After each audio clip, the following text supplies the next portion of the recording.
How to stop iPhone from overheating. Let's get started. The first thing you want to do is remove the case. Take off your phone case. It traps heat. Next, close unused apps. Swipe away apps running in the background. Too many open apps equals to more heat. Next, avoid direct sunlight. Keep your iPhone out of hot cars, bed, or direct sun, especially while charging. Next up, disable background tags.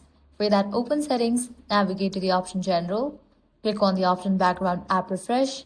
Disable for the option Background App Refresh. Likewise, turn off location services. For that, head back.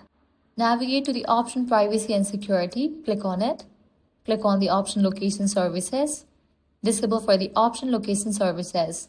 Next up, lower brightness and turn on low power mode. For that, head back. Navigate to the option Display and Brightness. Enable for the option Dark Mode. Likewise, set the brightness low. Following these steps, you'll be able to control your iPhone overheating. If this guide helped you out, do not forget to like, share, and subscribe. Thanks for watching.